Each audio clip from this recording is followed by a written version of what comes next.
Saben, hermanos, cuando Dios es el que llama, no hay duda de varios aspectos de la vida cristiana, entre ellos la verdadera espiritualidad y la verdadera experiencia cristiana. Mucha gente habla de experiencias, ¿verdad? Y que viven diferentes momentos de éxtasis, si podemos llamarlos así,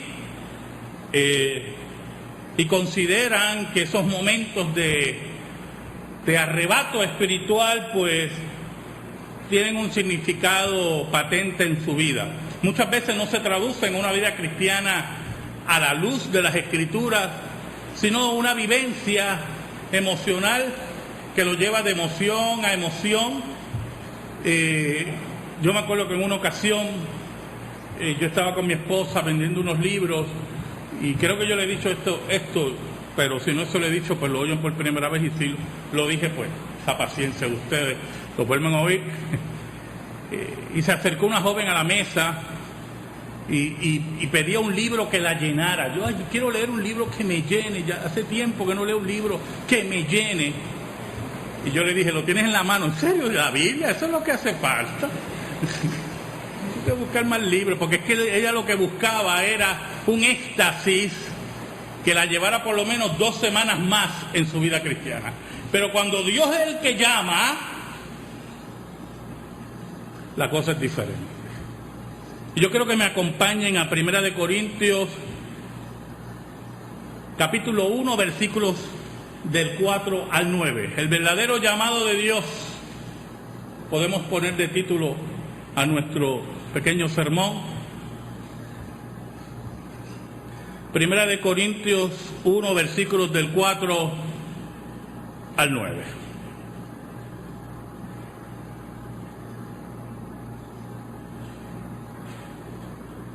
Esta carta fue escrita por el apóstol Pablo y por Sóstenes.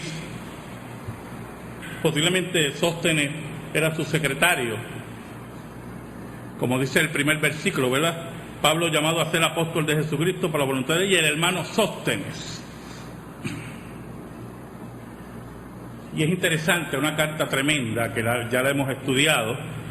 Y vamos a ver los versículos del 4 al 9 en esta tarde de esta 1 Corintios 1.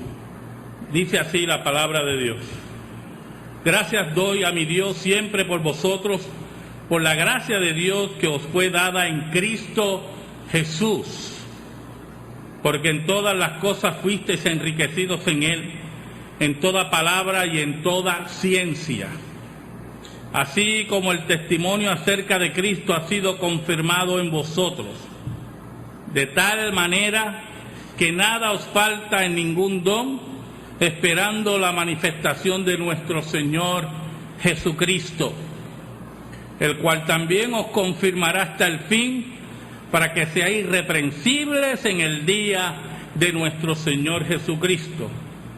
Fiel es Dios, por el cual fuisteis llamados a la comunión con su Hijo Jesucristo, nuestro Señor. Oramos.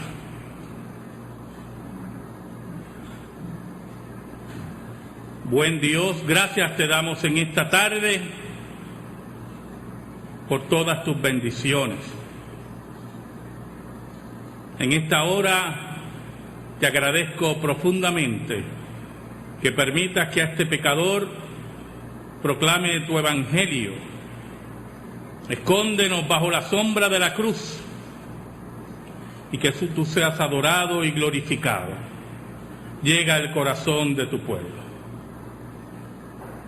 Te lo pedimos, Señor, por Cristo Jesús. Amén y amén.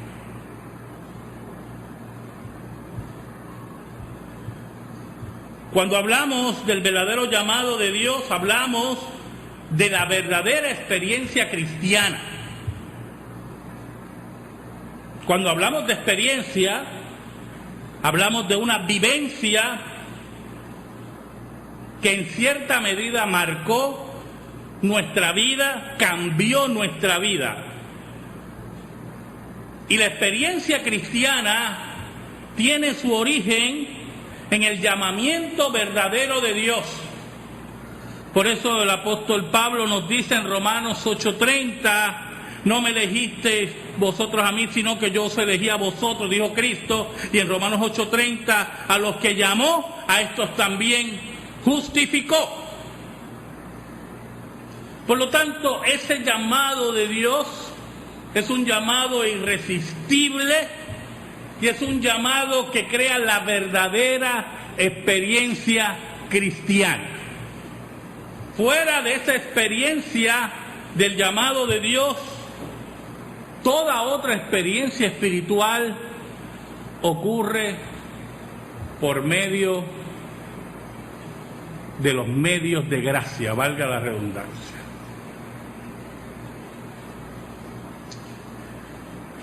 Saben, hermanos, los místicos, los llamados místicos del siglo XIII, de la Edad Media, principalmente los místicos alemanes, planteaban que ellos podían tener una experiencia con Dios aparte de los requerimientos de la Iglesia de Roma. Ese grupo de místicos, en cierta medida en su vida, negaba en todo momento que los medios que Roma había establecido para llegar a Dios no necesariamente eran los únicos. Y eran personas que eran muy respetadas en la Edad Media. Cuando los reformadores alzaron su voz, también negaron los medios que estableció Roma para llegarse a Dios. Y volvieron a la Escritura para ver los medios que Dios había establecido para una verdadera espiritualidad. Y descubrieron allí los sacramentos, el bautismo, la Santa Cena, la lectura y el estudio de la palabra, escuchar la palabra de Dios, la oración basada en la palabra de Dios. Pero si usted está escuchando en forma correcta, todos esos medios de gracia se basaban en la palabra de Dios. Ninguno era aparte, independiente de la palabra de Dios. Ahora, Pablo le llama a ese llamamiento de Dios el llamamiento de gracia, la gracia. El versículo 4, mire cómo dice el apóstol Pablo: gracias doy a mi Dios siempre por vosotros, por la gracia de Dios que os fue dada en Cristo Jesús. Nadie podía llegar a Dios si la gracia de Dios no lo tocaba. Y eso es muy importante. Porque si usted llegaba a Dios en respuesta a un llamado exterior por su fuerza, ya no era la gracia de Dios lo que lo tocaba, sino una respuesta de usted a la gracia. Y por lo tanto estamos hablando de un salario que usted paga por sus obras. Usted recibe una recompensa por responderle a Dios en forma afirmativa. Entonces ya no sería gracia. Por eso el apóstol Pablo dice: gracias doy a mi Dios siempre por vosotros, por la gracia de Dios que os fue dada en Cristo Jesús, por la misericordia de Dios que se acercó a vosotros, porque ustedes no merecían esto, ustedes no querían saber de Dios, y Dios transformó sus vidas por gracia. Y en esa transformación graciosa de Dios, usted decide aceptar a Cristo. Y Pablo daba gracias a Dios por eso. Por eso en Efesios nos dice que por gracia sois salvos por medio de la fe, y esto no es de vosotros, pues un don de Dios. El don de Dios, que es la fe, es dado por gracia. Porque la pregunta es: ¿por qué Dios le dio a usted fe para creer? ¿Qué había en usted que usted mereciera ese regalo de Dios? Había una condición, pero no había nada para recibir ese regalo. Por eso Pablo daba gracias a Dios. Mire, ustedes tienen el privilegio de haber sido llamados por gracia. Doy gracias a Dios porque por la gracia de Dios que fue dada en ustedes en Cristo Jesús, la posibilidad de esa gracia es porque Cristo ha hecho el sacrificio. Porque Cristo entregó su vida por ustedes. Porque Cristo abre el camino hacia Dios. Porque Cristo ha sido su sustituto. Ahora, en el versículo 5 dice el apóstol Pablo: porque en todas las cosas fuiste enriquecidos en Él, en toda palabra y en toda ciencia. En toda palabra y en toda ciencia. La nueva vida en Cristo, hermano, es enriquecida con un nuevo concepto de Dios, un verdadero concepto de Dios, un nuevo valor a la vida, una nueva relación con Dios. Hay un conocimiento de Dios en forma correcta. ¿Sabe? Esta mañana leí un artículo tremendo, se lo recomiendo a todos,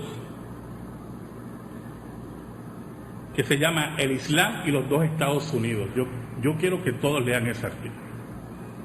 Y habla de la discusión que hay en Estados Unidos ahora por la zona cero y la implantación de una mezquita y un centro de enseñanza islámica cerca de la zona cero en la ciudad de Nueva York, donde fueron los ataques, ¿verdad?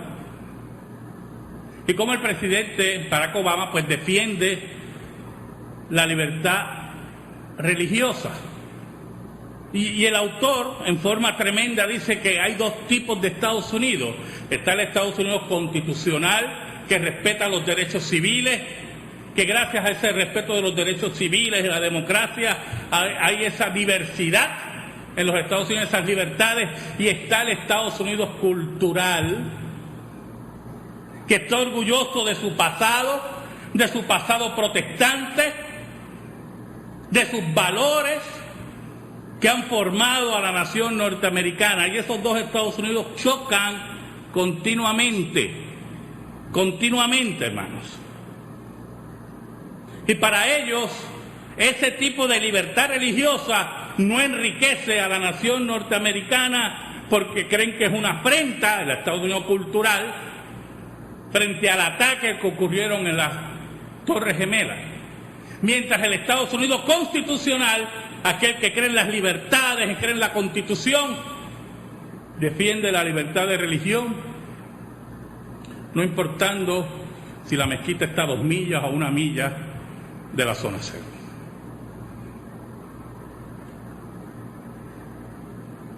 Cuando tenemos conceptos equivocados de Dios, existen estas discusiones. Cuando Pablo dice, ustedes han sido enriquecidos con toda palabra y ciencia, es que aquel que tiene la nueva vida en Cristo Jesús, que ha sido llamado por Dios, por Cristo Jesús, tiene un nuevo concepto de la vida basado en la palabra y tiene un conocimiento correcto de Dios.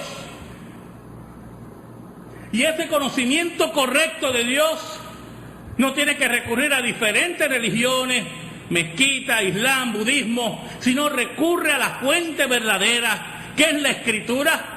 Y aquellos que venían de los ídolos, los corintios, ya han sido libertados de toda esa idolatría, de toda esa ciencia falsa, de ese conocimiento falso, y han sido enriquecidos por Dios, por ese llamado de Dios. Por eso, y esto es muy importante, la experiencia cristiana verdadera se enriquece en la palabra y en el conocimiento correcto de la palabra.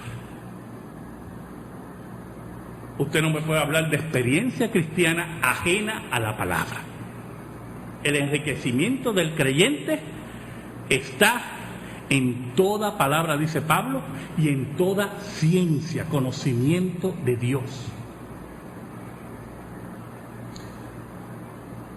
Por eso que el cristiano es una persona rica de verdad, con una fe rica, rico para con Dios, porque conoce al Dios verdadero, lo adora, lo vive, lo experimenta en los medios de gracia, en la lectura bíblica, en la amonestación de la palabra.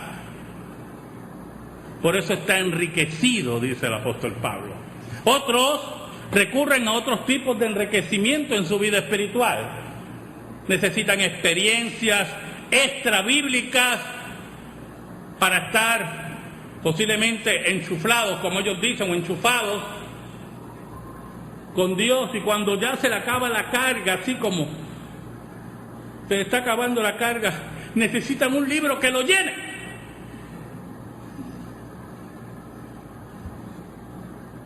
Porque es que su carga, su experiencia cristiana se basa en ilusiones metafísicas totalmente ajenas a la verdadera vida cristiana en la palabra.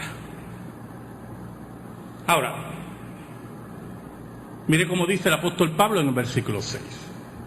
Así como el testimonio acerca de Cristo ha sido confirmado en vosotros.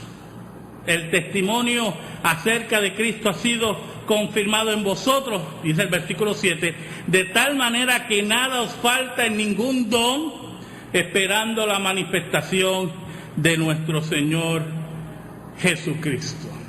¿Sabe? Aquel que ha sido llamado por Dios, ha sido llamado por gracia, ha sido llamado para el enriquecimiento de Dios, y ha sido llamado a la paciencia, a la paciente espera de que Jesucristo volverá al planeta Tierra. Porque ya el testimonio acerca de Cristo ha sido confirmado en ellos. En el llamado y en la experiencia cristiana ya ese testimonio ha sido confirmado.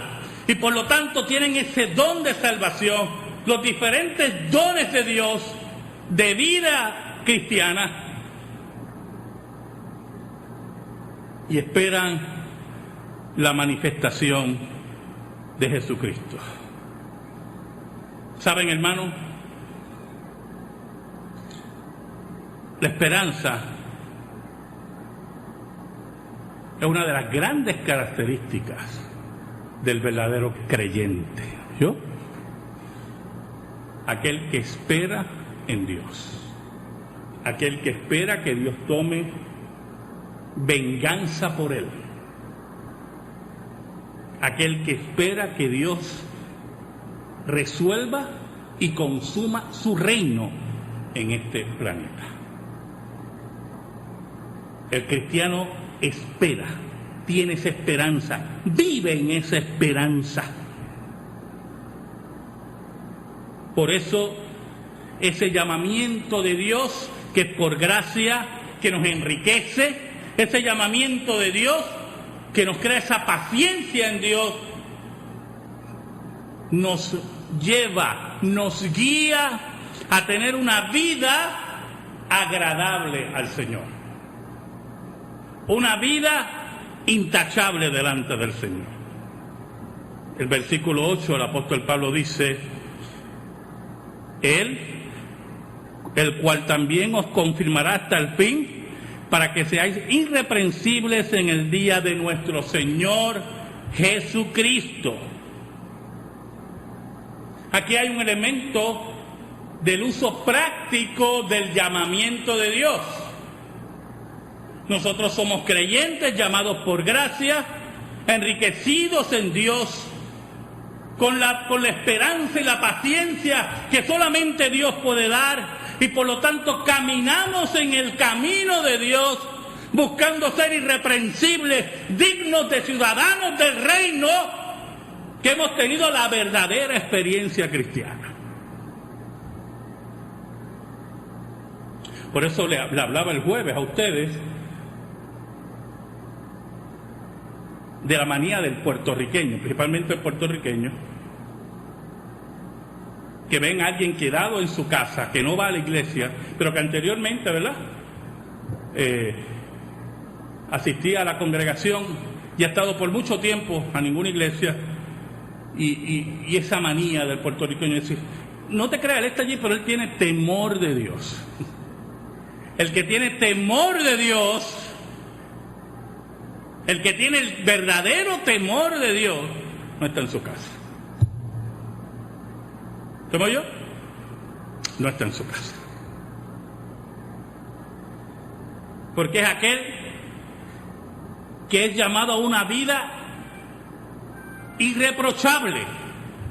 Una vida, hermanos, irreprensible.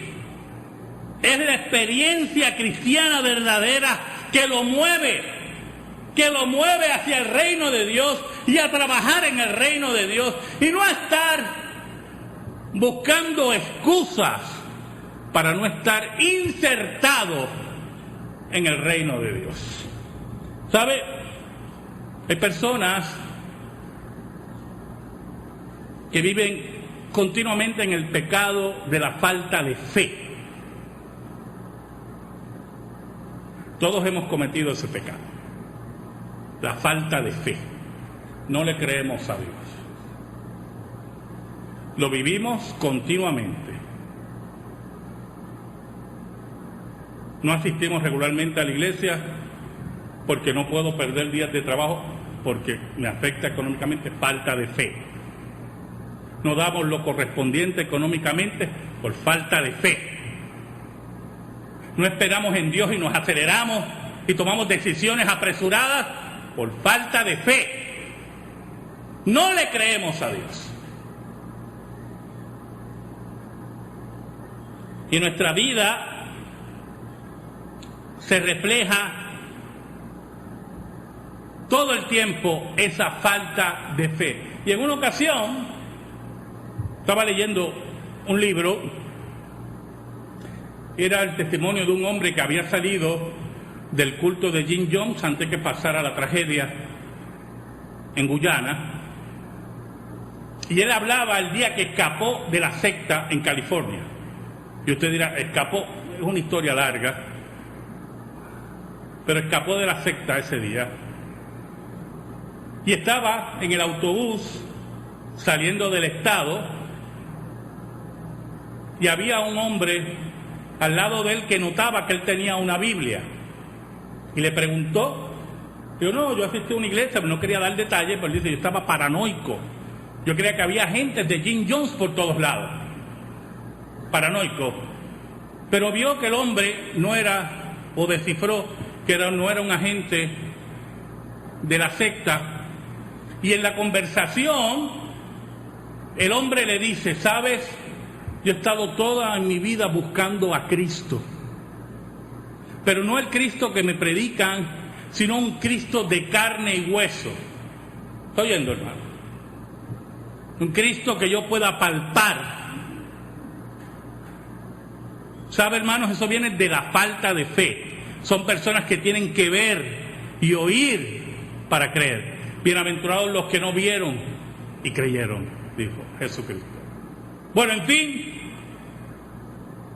él termina ese capítulo diciendo que cuando él volvió a la secta en California para tratar de sacar a su madre y a su hermana que murieron en Guyana,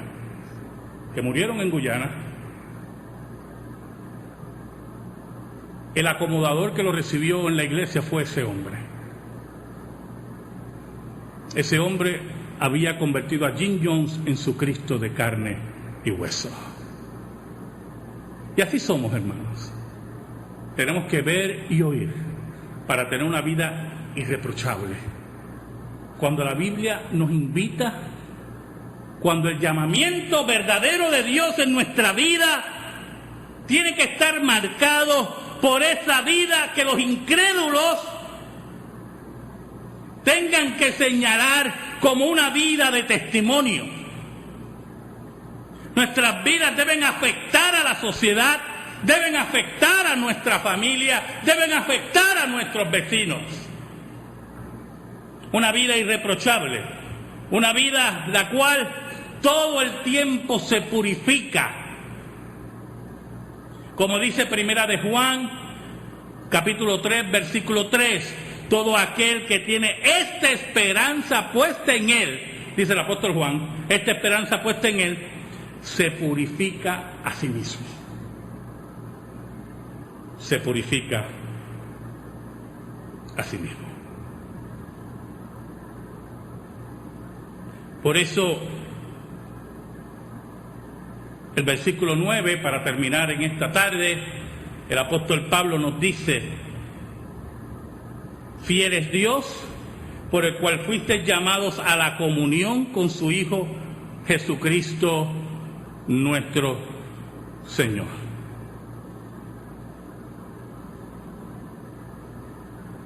¿Saben, hermanos? Qué gran llamamiento es este. Es el llamamiento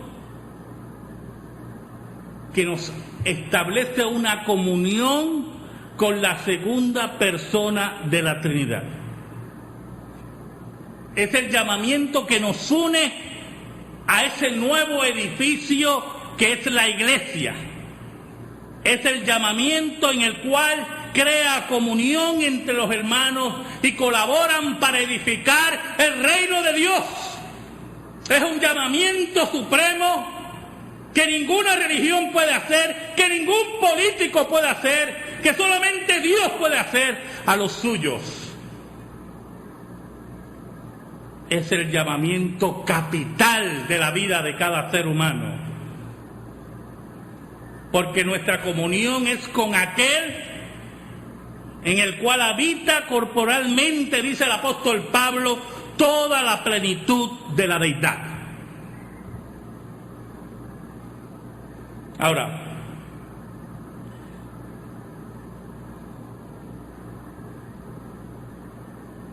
Pablo empieza ese versículo con la fidelidad de Dios. Y cantamos hoy sobre la fidelidad de Dios, ¿verdad que sí? Fiel es Dios. Como dice el autor de Hebreos, un versículo que yo repito mucho, cosas en las cuales es imposible que Dios mienta. El llamamiento por gracia en el cual Dios nos enriquece, el cual crea en nosotros una esperanza y una paciencia esperando su venida y que nos mueve a una vida irreprochable para tener una comunión con Cristo y ser parte del cuerpo de Cristo. Todo eso es una gran verdad, porque Dios es fiel, Dios nunca miente y Dios va a terminar en nosotros la obra que empezó. ¿Saben, hermanos? Dios, y esto es muy importante, nunca deja ningún trabajo a medias. Usted deja trabajos a medias, yo he dejado trabajos a medias. Pero si Dios comenzó en ustedes, Dios nunca los va a abandonar. Por eso Pablo habla de la fidelidad de Dios. Por eso Juan dice, aunque tú seas infiel, Él permanece fiel. ¿Y qué significa eso? Significa que aunque tú peques, Dios no va a pecar. Ridículo, eso lo sabe todo el mundo. La fidelidad de Dios a su naturaleza no se basa en que tú peques o no peques. Es que aunque tú seas infiel, Dios se mantiene fiel a su pacto contigo. Dios no te va a abandonar aún en los momentos más difíciles. Dios es fiel, dice el apóstol Pablo. Dios nunca te abandona. Porque Él fue el que te llamó. No fue el gobernador, gracias a Dios. No fue ningún líder de partido político, gracias a Dios. Te llamó Dios. Con llamamiento santo, dice el apóstol Pablo. ¿Sabes algo? El que comenzó la buena obra en vosotros el que comenzó la buena obra en nosotros, la terminará hasta el día de Jesucristo. Amén. Gracias te damos, Señor, en esta tarde, por tu palabra, por tu llamamiento. Oh Señor, que entendamos el peso de tu llamado, no solamente a la salvación, a los ministerios, a la construcción de tu reino. Ayúdanos, Señor, y perdona nuestros pecados. Por Cristo Jesús. Amén y amén. Estamos en silencio, hermano.